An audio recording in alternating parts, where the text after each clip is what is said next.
Это обзор чрезвычайных происшествий в студии Александр Хавренко. Сотрудники 3-го отдела столичной полиции раскрыли кражу мобильного телефона с детской площадки. В полицию обратились родители ребенка, у которого неизвестные похитили телефон и 1000 рублей.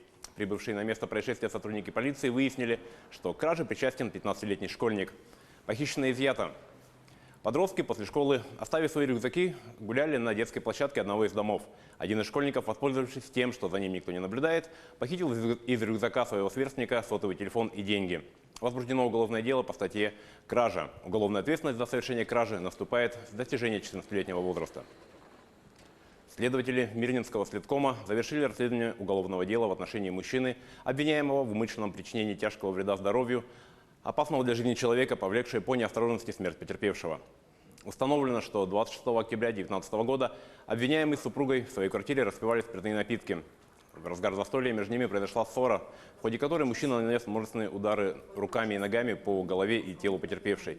От полученных повреждений женщина скончалась на месте происшествия. Обвиняемый полностью признал свою вину. Учитывая тяжесть совершенного преступления в отношении мужчины, была избрана мера пресечения в виде содержания под стражей. Уголовное дело направлено в суд для рассмотрения по существу.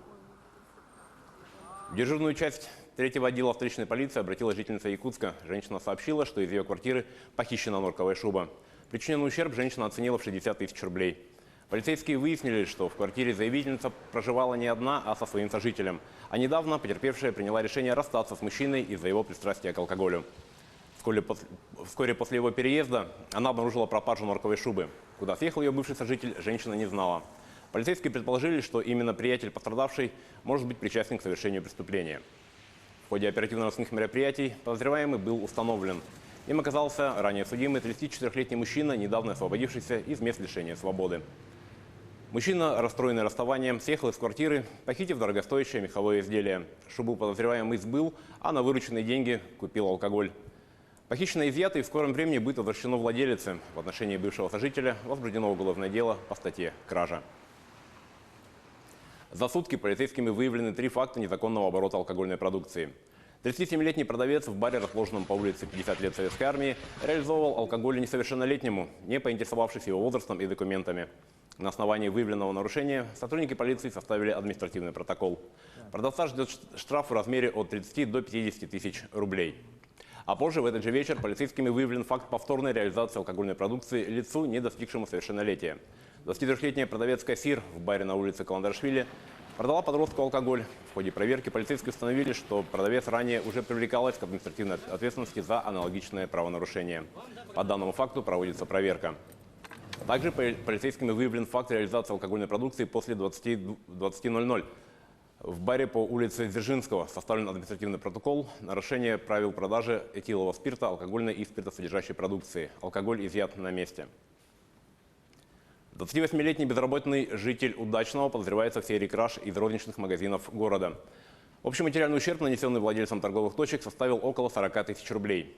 Подозреваемый тщательно готовился к совершению краж, выбирал магазины без охранной сигнализации и видеонаблюдения, изучал посещаемость и распорядок дня работников. Он проникал в помещение путем взлома замка входной двери.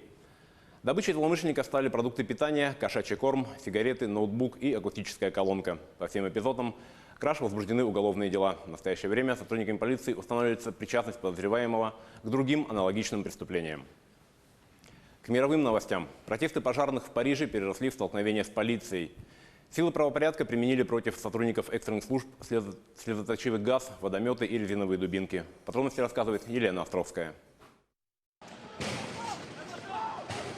Столкновение пожарных и полицейских. Такое увидишь не каждый день. Даже в Париже, привыкшим к забастовкам и протестам всех мастей. Сотрудники экстренных служб, они в серебристых касках, вышли в центр французской столицы, требуя улучшения условий труда и повышения зарплат. В демонстрации приняли участие тысячи пожарных из разных регионов. Мы здесь, чтобы потребовать уважения к нашей профессии и к условиям нашего труда, которые сильно изменились за последние годы. Наше главное требование – увеличить надбавки за опасную работу. Сейчас это 19%.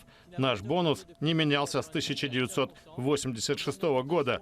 Мы требуем поднять надбавку на 9 пунктов до 28%, хотя бы потому, что количество вызовов выросло, а численность персонала нет. Полицейские водометами разгоняли возмущенных пожарных, пытавшихся прорвать ограждение. В ход шли резиновые дубинки и слезоточивый газ. Масштабные протесты профсоюзов не утихают во Франции с декабря. Они направлены против планов президента Эммануэля Макрона реформировать пенсионную систему. На этом наш выпуск подошел к концу. О чрезвычайных происшествиях в мире, стране и республике мы расскажем в следующих выпусках новостей.